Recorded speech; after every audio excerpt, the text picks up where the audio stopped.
The topic today that I'll be speaking on, the ancient wisdom of the Celts, is a bit of a personal story to my reason for choosing this topic.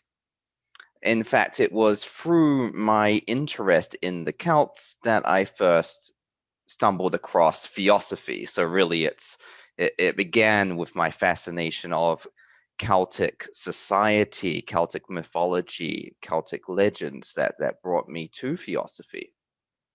As a child, I spent many long hours in the library poring through volumes of Celtic mythology. I was always fascinated in particular by Celtic culture, whether it be Welsh, Irish, Gaelic, or other. I was fascinated by the richness of the legends and the stories told. I was fascinated by the legends of King Arthur, which also relates closely to the Celtic mythology, the stories of King Arthur and Merlin. And it was through my interest in mythology and working through the various shelves of the library that I finally stumbled across the section next to mythology, the esoteric section. And it was there in the esoteric occult section of the library that I came across the Secret Doctrine by H.P. Blavatsky, which, while rather voluminous, was my introduction to theosophy. That was the first theosophical work I read.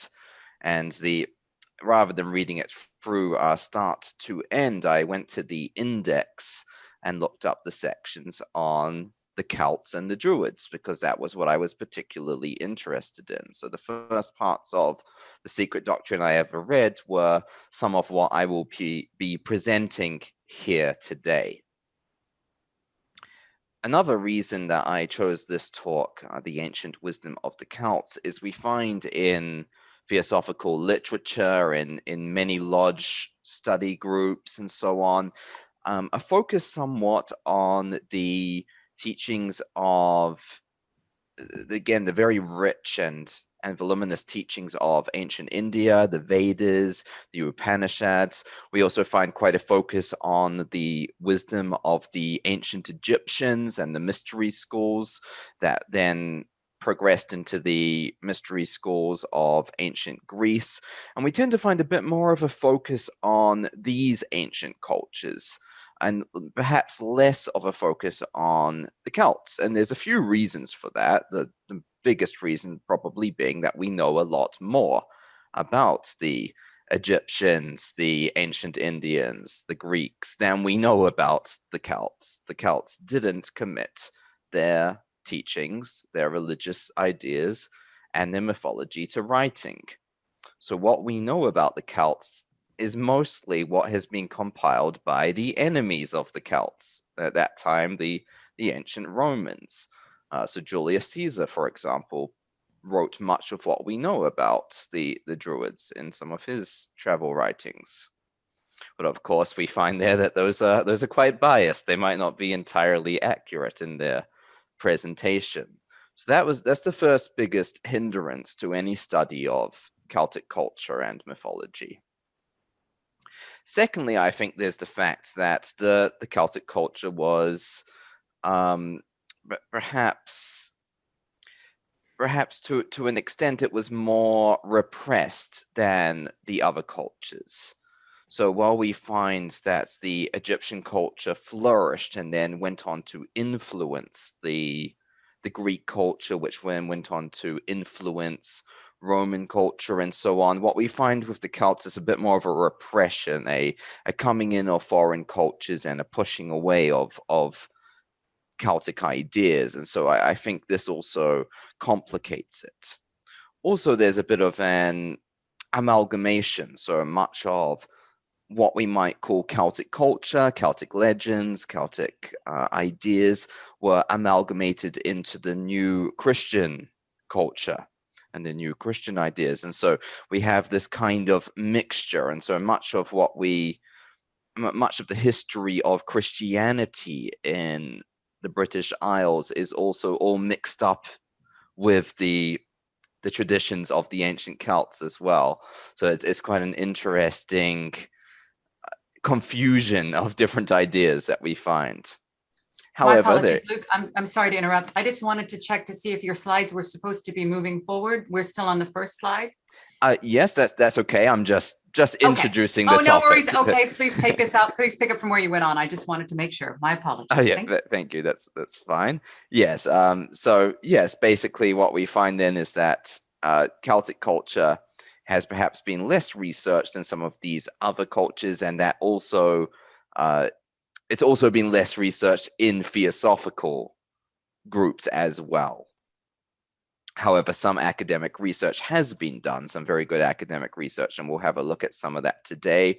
We'll also have a look at what Madame Blavatsky herself had to say about the ancient Celts and at what some other theosophical writers had to say.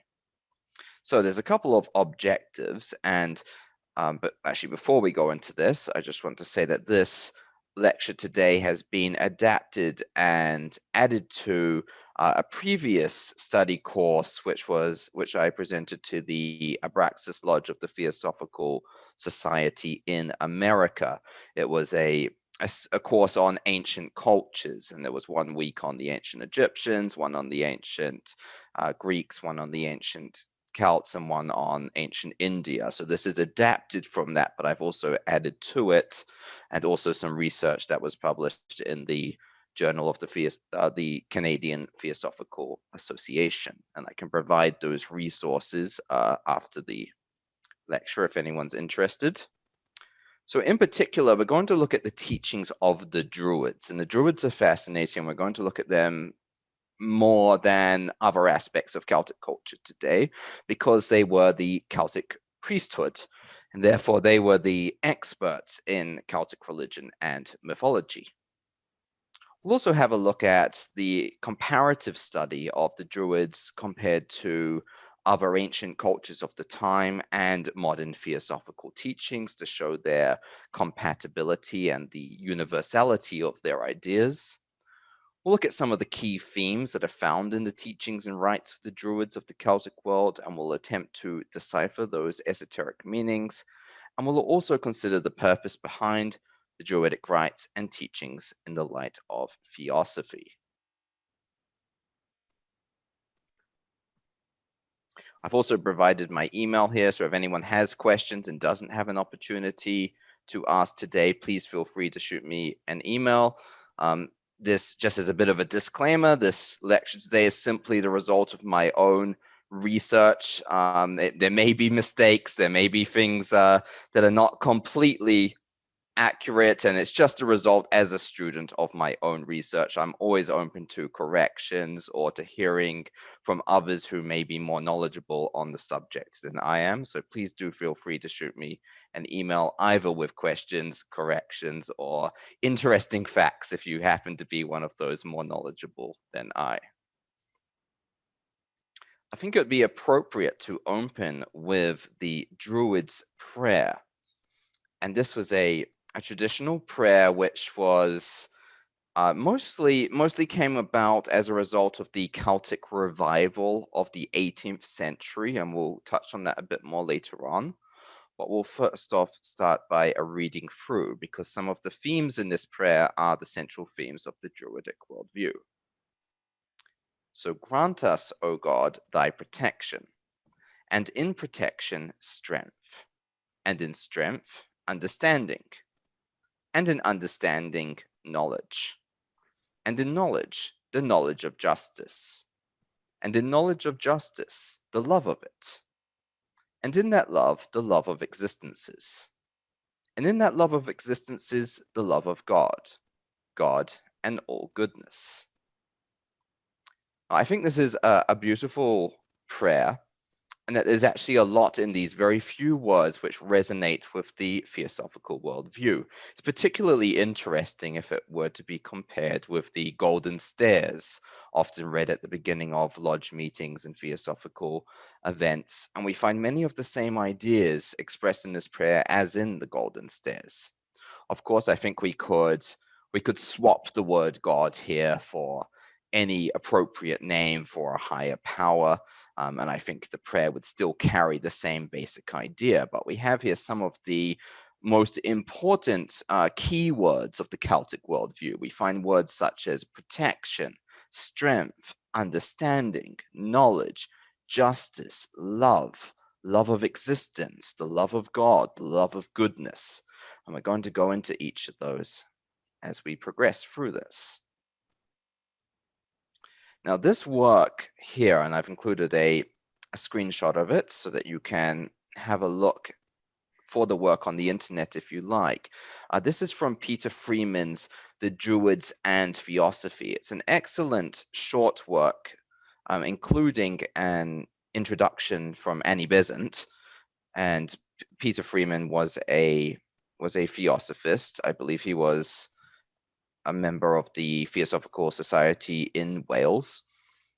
And he stated that it does not seem unreasonable to assume that the Druids were to the fourth subrace what the Theosophical movement is to the fifth, and that the same great fundamental teachings of life which inspired the Druids are now the ideals by which many try to live as theosophists.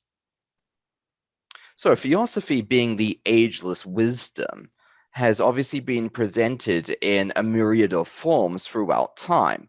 And now what we call theosophy in ancient days must have been known under many different names, because we live now in more of a global society than ever before. And so while we had these distinct, fascinating, rich cultures of the past, each of them had their own ways of presenting theosophy and of understanding theosophy. Hence, we have the theosophy of ancient Egypt, the theosophy of ancient India, the theosophy of ancient Greece, and the theosophy of the British Isles. And I think what Mr. Peter Freeman is expressing here is the idea that the ancient Celtic religion was essentially the theosophy of the British past. And to have a look at what Madame Blavatsky had to say herself about this in Isis Unveiled, she stated that the Druids of Great Britain practiced it in the silent crypts of their deep caves, and Pliny devotes many a chapter to the wisdom of the leaders of the Celts. The Semophes, the Druids of the Gauls, expounded the physical as well as the spiritual sciences. They taught the secrets of the universe, the harmonious progress of the heavenly bodies, the formation of the earth, and above all, the immortality of the soul. Now, this is really interesting because when you look at the progression of human thought, and especially of the fields of philosophy and science, we find a lot of attention is paid to the ancient Greek and Roman philosopher scientists. But from this description here, from how Pliny described it, and as Madame Blavatsky is quoting, we find that the ancient Druids were very much along the same lines.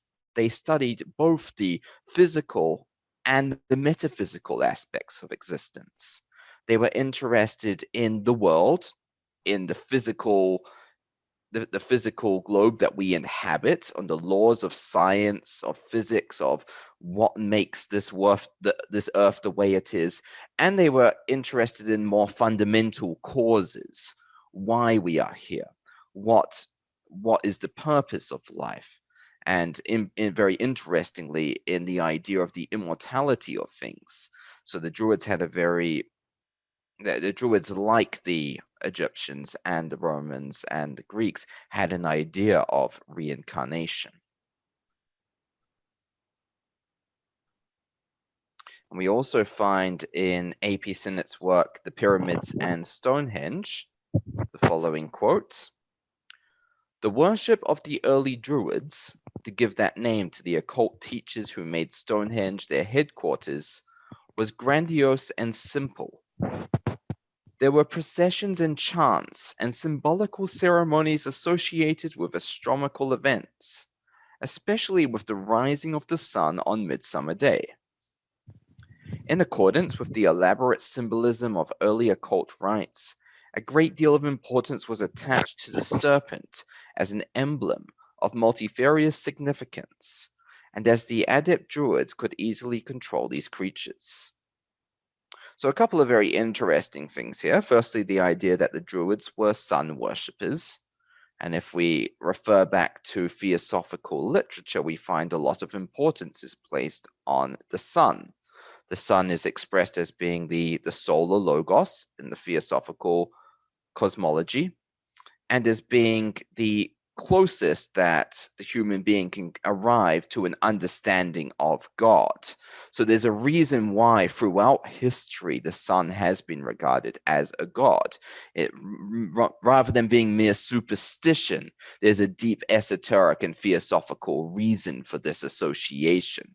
And that's because the sun, as the physical life bringer, that which provides the necessities for physical life upon our globe, is clearly the father of all life, but also in the more esoteric sense, as the solar logos is also the spark from which each of our spiritual lives came forth. We are each sparks of the solar logos from that one central flame.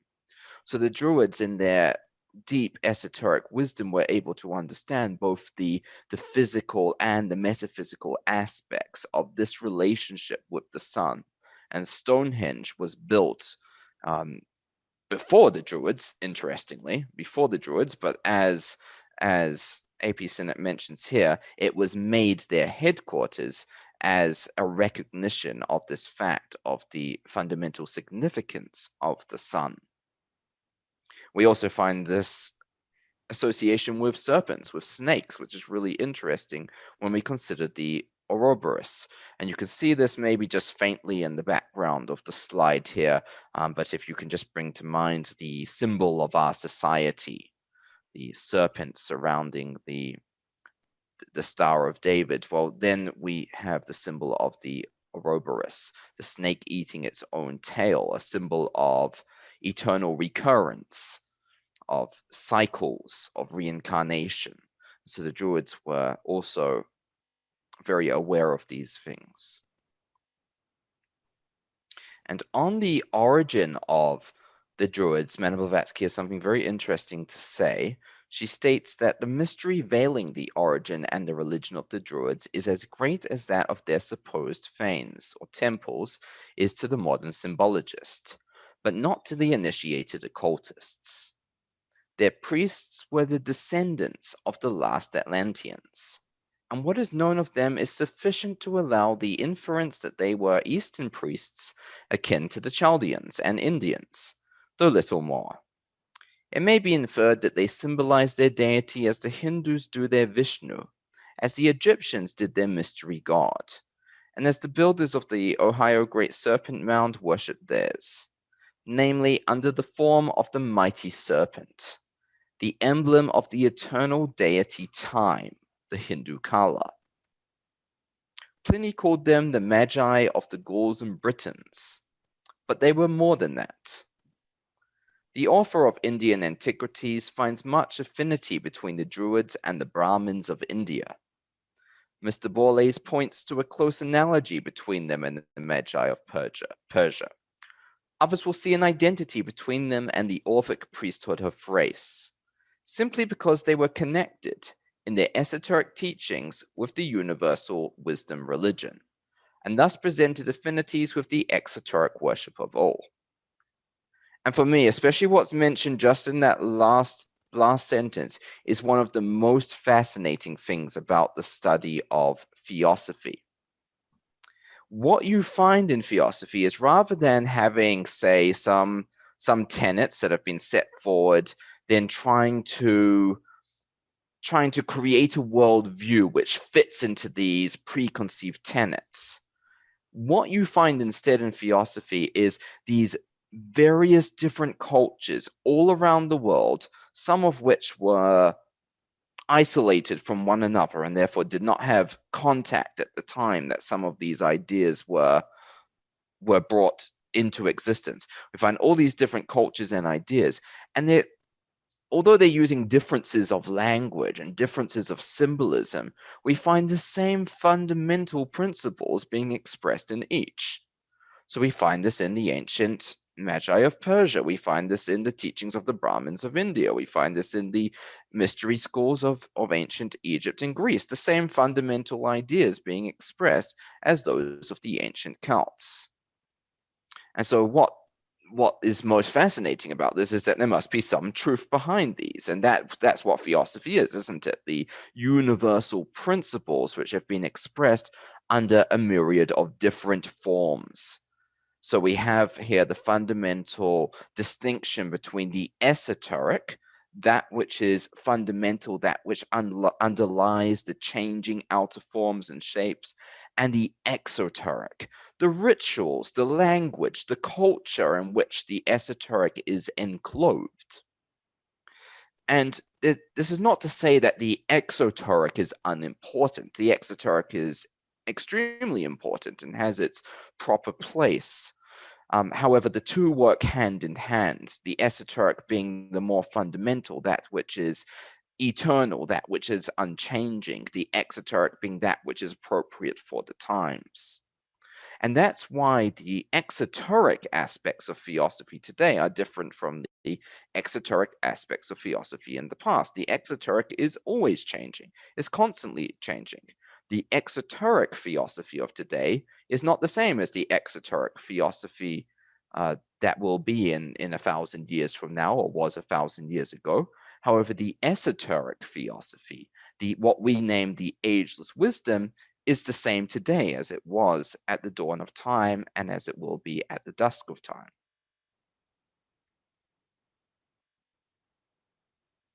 And so now, to provide just a very basic introduction to the Druids. The Druids were the custodians of the ancient wisdom of the Celtic peoples.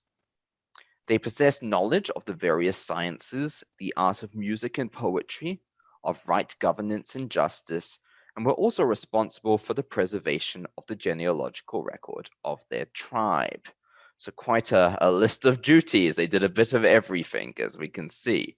And so now we live in an era of specialization, but we find here a bit of the opposite of that. The Druids did a bit of this, a bit of that. They were experts in more than one area. And also, just a note here, quite interestingly, in Celtic society, we find perhaps three main classes of what could be called the upper class of Celtic society. We had the Druids, we had the kings, and we had the warriors. And interestingly, the kings often went to the Druids for advice, for recommendations on their actions and on their methods of governance. So the kings, to an extent, were even subservient to the Druids. And this is quite an interesting difference, perhaps, in a way in which the philosophers, those who were the custodians of the ancient wisdom, were the ones that even kings came to for advice. And once the wisest of the West, they were sadly driven out by persecution and ignorance, robbed of their ancestral land, and eventually extinguished altogether.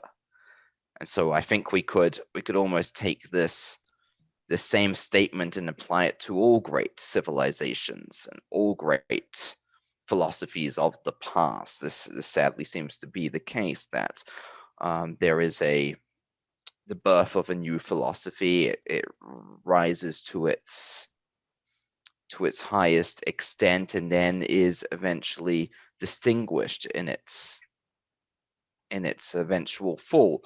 And this is what we find with the Druids, that they were pushed out by new ideas, changing ideas. And this is the nature of the exoteric. There's always a new esoteric system coming in to replace the old exoteric system. This is the cyclic nature of things, and it always will be the case. Their wisdom, the esoteric wisdom, however, lives on through the unbroken record of the ancient wisdom that we have inherited in our modern age through the teachings of theosophy. So we are in many ways indebted to the Druids for this. And now turning to the Celts the broader culture to which the Druids belonged. We know from the secret doctrine that the Celts were of the fourth subrace of the Aryan root race. The original Celts are believed to have migrated from Central Asia to spread over Europe. And despite repeated invasions and brutal persecution from Rome, the Celts do live on today through the ethnic people of Brittany, Ireland, Scotland, Wales, Cornwall, and the Isle of Man. And so we do have a survival of Celtic culture today. We find this in some of the languages of the British Isles and also some of the aspects of the culture, particularly in the areas mentioned here.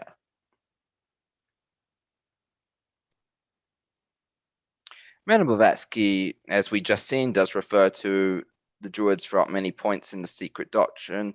She calls them the descendants of the last Atlanteans, which also gives them gives us context in which to understand the place of the Druids and their relevance to history.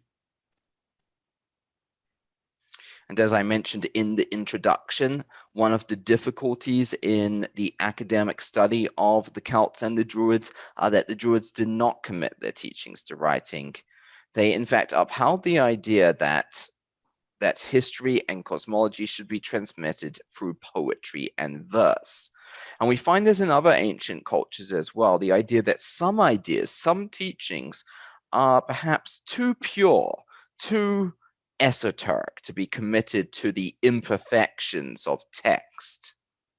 And as an English teacher myself, I am well aware of the limitations of language. And so there's a good reason for this. Language simply cannot express the intricacies of occult principles and ideas. And that's why we find that sometimes symbolism does a better job at expressing these ideas than words do. And in the first volume of The Secret Doctrine, we do see a range of symbolism employed to express these ideas. We have the idea of the absolute symbolized by the circle, and the logos symbolized by the point in the circle. And it's just an example of how sometimes these ideas are better expressed through symbols where words may fail us. And I think the Druids also held this kind of idea. Sometimes also song, poetry, verse. These things bring out in us something that language often fails to do. There's a certain beauty to music. There's a beauty and a depth to poetry. And we know from our studies of theosophy that beauty is not merely a perception. There's something deeper to it. Beauty is an expression of the absolute in the manifested world. It's almost a gateway, if you like. Beauty is the gateway from the manifested to the deeper metaphysical existence that underlies it. And so I think the Druids had some kind of conception of this. Therefore, they expressed their teachings through beauty, through poetry, through verse, through music, rather than through the very limited methods of language, of writing. However, we do know some things about the Druids, therefore we're able to discuss them, due mostly to some prominent Greek and Roman writers, including Julius Caesar, who wrote of Druids and their practices, and it's from these that we may be able to deduce the nature of their philosophy. Of course, many of these writings, as I said in the beginning, do need to be taken with a big grain of salt because of the bias and prejudice that would have come through in the conquests and the writings of the Romans.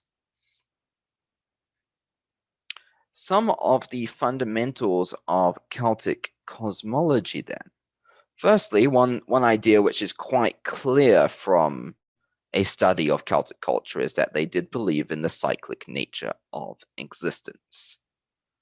In the Celtic worldview, life and death are alternating states of a broader, continual existence, this being of a cyclic nature. Sorry, I'm racing ahead. To the Druids, everything was a cycle, from the seasons to the stages of life to the extremes of birth and death.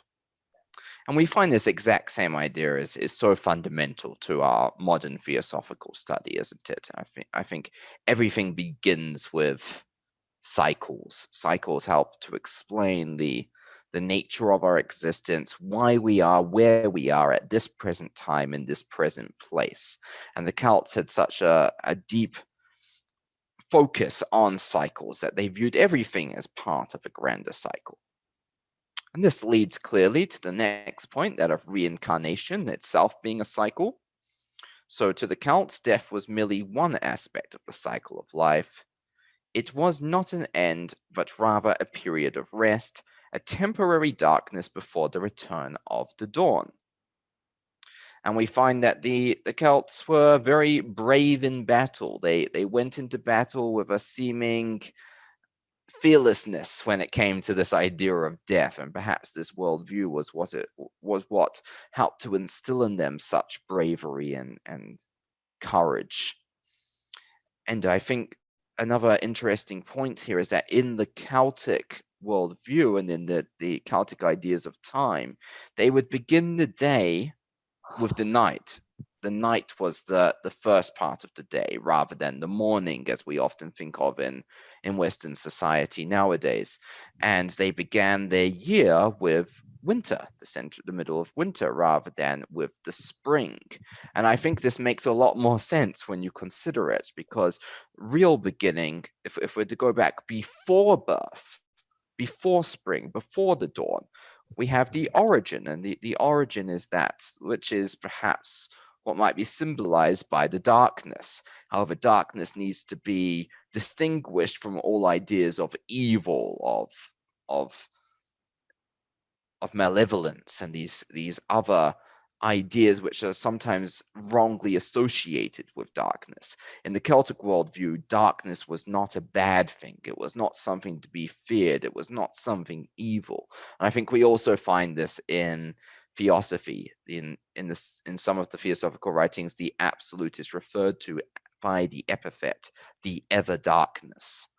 And so if we can even conceive as the highest perception of God, of the absolute, as being darkness, we can see that darkness is not in itself something evil or something to be feared. That's simply a misunderstanding or a misperception which has arisen from a dualistic perception of the world. And this idea of cycles also manifested in the Celtic Wheel of the Year. The seasons took on anthropomorphized forms throughout the Wheel of the Year as heroes would die or journey to the other world, because again, death is not final in the Celtic worldview, it's merely a journey. In the words of Gandalf from The Lord of the Rings, death is a journey that we all must take, and subsequently be reborn or to return from the other world. So it's a really nice way of thinking about it, isn't it? It's a journey to the other world and a journey back from the other world, rather than death, final and finished. So it's a very different perspective. And this is all symbolized through the legends and the stories of the great Celtic heroes, which all symbolize the seasons and the Wheel of the Year. So let's look at one particular myth which will take us on a bit of a journey through these the ideas of the Celtic worldview. This is the story of Taliesin, and many of you from the UK and particularly from Wales will be familiar with this story. So this Welsh myth recounts the journey of a young boy, Gwaun Bach, who had been tasked to stir a magic potion for the sorceress Ceridwen. According to the legend, the sorceress had given birth to a hideously ugly son and wished to compensate for his ugliness by brewing him an elixir of prophetic wisdom. The boy Gwaun was to stir the potion for a year and a day, the Celtic Wheel of the Year, after which the magical concoction would be ready. So we can see already just from the introduction of this legend, it's obviously a story about the seasons and the cycles, hence him stirring the potion for a year and a day. Here's a famous painting of Cerridwen and her cauldron, her magic potion. The wisdom intended for her son. Oh, I'm sorry, I think we skipped a slide here. I must have accidentally left it out.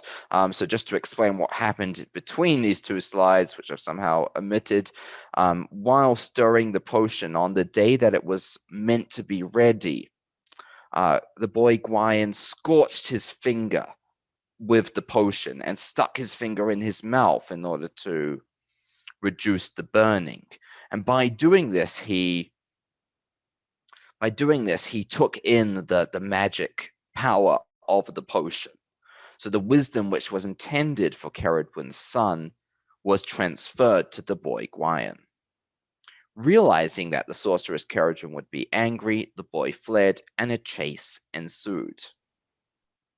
Using the his newfound powers and wisdom, Gwayan shape-shifted into various animal forms, while the sorceress likewise pursued him by shifting into complementary predatory forms. Now, this is interesting because this is I think, an analogy for reincarnation and the unity of life, isn't it? The fact that here they're able to shift, the boy and the sorceress are able to shift into these different animal forms because they are fundamentally alike. They are in essence one. The shifting of forms is therefore a deep occult power or ability, which refers to the understanding of the unity of life and the essence, the same fundamental essence of all things. Finally, after this chase went on for some time, Gwayan transformed into a grain of wheat and was eaten by Cerridwen, who had taken the form of a hen. 9 months later, she gave birth to the boy in human form. So having consumed him, she then gave birth to him, and Gwayan was reborn as Taliesin, the inspired poet-seer of Celtic legend, who is interestingly semi-historical, but I think probably, as is usually the case, this story, this myth is an older myth, a much more ancient myth, which then blended with a historical figure. And I mentioned at the beginning of this talk that I was very interested in the stories of King Arthur, Arthurian legend. And this is exactly the same thing that happened there. We find stories which are much predate the historical King Arthur, if there was one, and which then sort of blended with history to create a new story. So probably what we find here is a much more ancient story, a much more ancient idea, which was then blended with a later historical figure, Taliesin. But the themes, the ideas remain the same.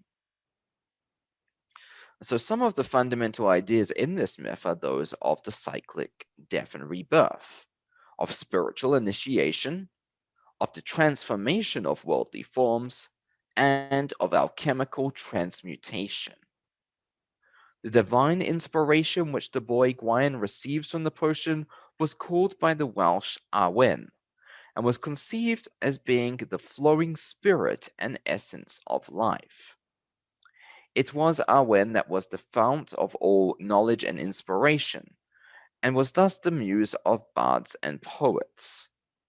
So a very fascinating idea, this idea of Awen being the spirit of life, which gives rise to all creativity, all new expressions of life, as we find in poetry and in song, in particular for the Celtic peoples. And if you look at the history of art, you often find artists, musicians, composers saying, when questioned about their art, saying, "It suddenly came to me. It came to me through some kind of inspiration, or in a dream, or in a moment of lucidity." And it's fascinating, isn't it? The way that these great works of art can just appear seemingly from nothing. And I think that's what the Celts meant by this idea of Awen. Awen is that that source or that spark of creativity which gives rise to these beautiful forms.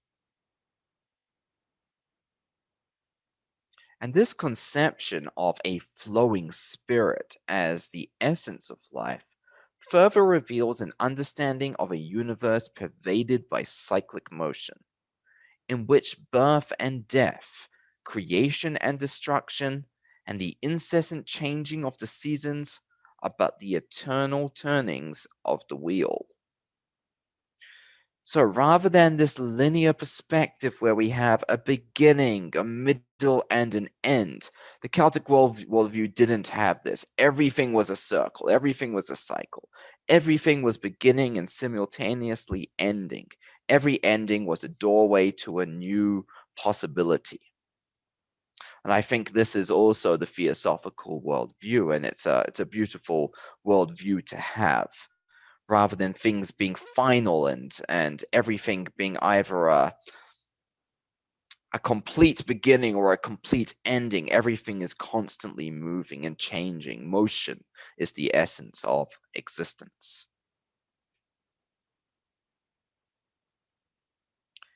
And to turn back to what Madame Blavatsky had to say, in Isis Unveiled, she wrote of the Druids: "They needed no artificial illumination, nor life-drawing gas to light up their temples, for the chaste goddess of night beamed her silvery rays on their oak-crowned heads, and their white-robed sacred bards knew how to converse with the solitary queen of the starry vault."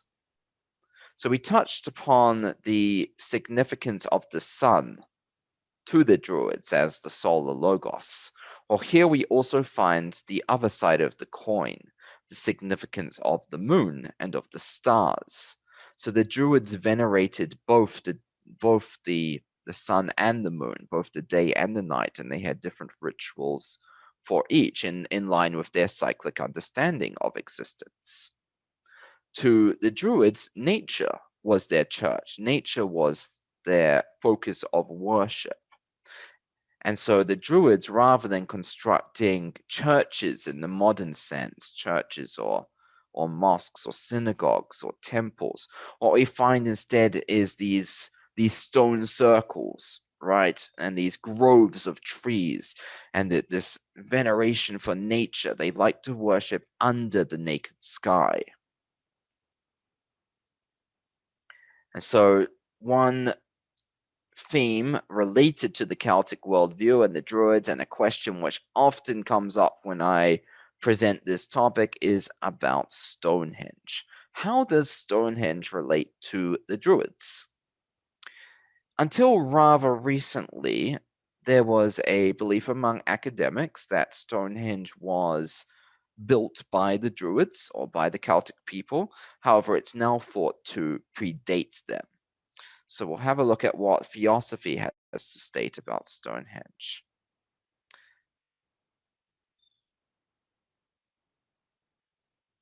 So according to the Theosophical writings and literature, after the Atlantean migration to Egypt, the adepts of Atlantis established themselves in the British Isles, as they did in other parts of the globe also.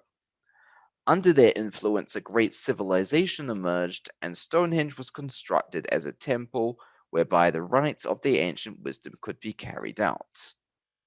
Its simplicity and appearance was purposeful, an intentional protest against the corrupt luxury of lost Atlantis. So if we look at what Madame Blavatsky states about Atlantis in The Secret Doctrine and the famous fall of Atlantis, well, a reason for this is provided. Essentially that the Atlanteans, although advanced in the sense of their materiality, their architecture, advanced in the sense of their understanding of occultism and magic. Although they were advanced in these areas, they used their great powers in order to accumulate wealth and to accumulate power. They became too transfixed on materiality. And because of this, we find the karma weighing against them eventually resulted in the collapse and the fall of Atlantis.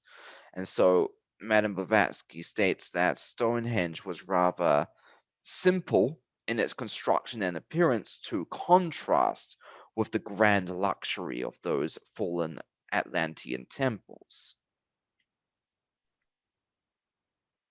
The adepts of Atlantis possessed knowledge of the forces whereby gravity may be manipulated, and this is according to the studies of A.P. Sinnott.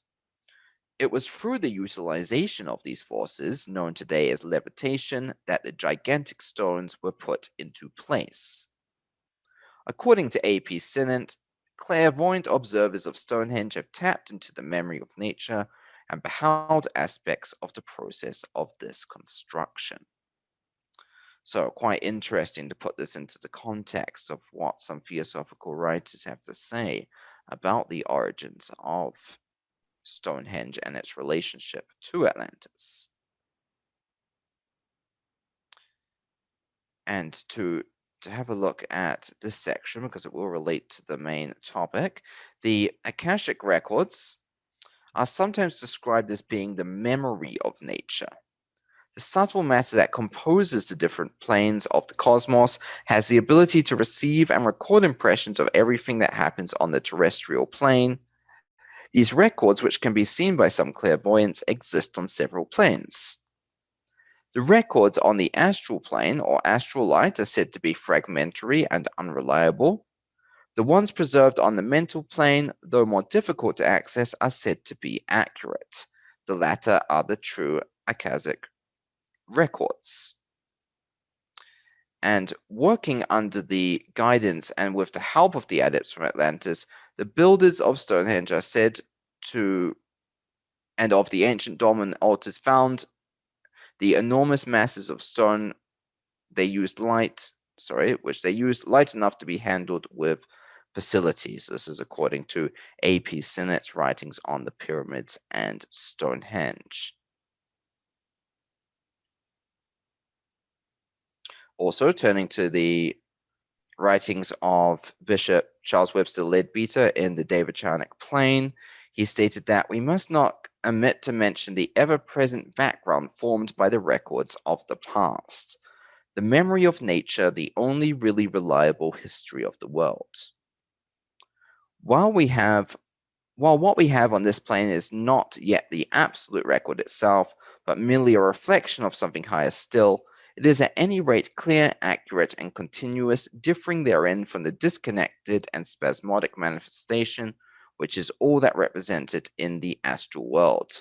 So the idea is that some adepts of a particularly advanced state can tap into this memory of nature, into the Akashic records, and are able to perceive some of these methods whereby these great structures, these great and mysterious temples were constructed in the very distant past. And in his story of Atlantis, William Scott Elliott also stated that the memory of nature is in reality a stupendous unity. Just as in another way, all mankind is found to constitute a spiritual unity if we ascend to a sufficiently elevated plane of nature in search of the wonderful convergence where unity is reached without the loss of individuality.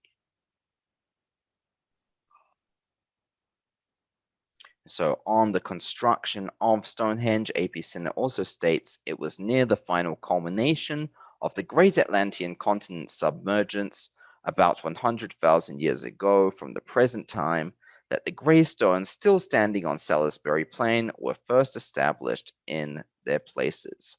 So we can see the adepts establishing Stonehenge in anticipation of the destruction of Atlantis, in a recognition that this was soon to take place, and that the ancient teachings would need to be transferred for their protection and passing along to the present time.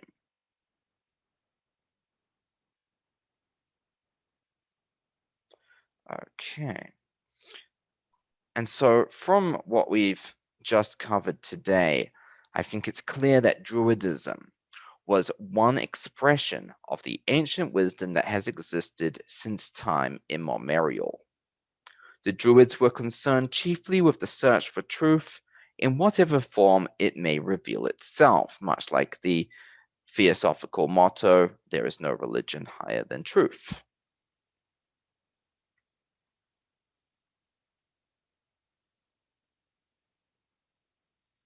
The fundamental aspects of the Druidic worldview included the hierarchical basis of life, the interconnectedness of man and nature, and the principles of periodicity and correspondence. However, what happened to the Druids and the Celts, and why was it that their teachings were generally forgotten and lost? Well, on the fall of the Celtic world, Blavatsky wrote, Caesar, as a barbarian worthy of Rome, had already accomplished the destruction of the ancient mysteries by the sack of the temples and their initiatory colleges, and by the massacre of the initiates and the Druids. Remained Rome, but she never had but the lesser mysteries, shadows of the secret science. The great initiation was extinct. So what we find is this unfortunate repression of the teachings, which may have on the surface seemed to be their destruction, but as we know, that which is ageless, that which is truly esoteric, can never really be extinguished, and the teachings survived and were passed down in different and hidden forms. And though while the tale of these ancient custodians of that ancient wisdom may be a tragic one, we can rejoice in the knowledge that the flame of their wisdom burns yet ever bright. It lives on in our modern theosophy and the message of universal brotherhood that is central to our worldview. By a study of these teachings, we may arrive at a deeper appreciation of the sacredness of nature and of the harmony inherent to the order of the universe. In ourselves serving as custodians of the ancient wisdom in modern times, we are therefore the inheritors of this great and archaic tradition that was the theosophy of the Celtic world. And so while that ends my presentation, I'd just like to bring your attention to a couple of resources for further reading. If you contact me or Anne later after the lecture, I'm sure we can also provide you with some links to these. In particular, I'd recommend The Druids and Theosophy by Peter Freeman with a foreword by Annie Besant. There's also some great articles on the subject, Celts and Druids, Who Were They, by the theosophist and historian E.A. Holmes, and a more modern article by Echoes from the Celtic Otherworld, published in Quest magazine by Alan Senior. I can also provide a more comprehensive list of resources for further study for those interested.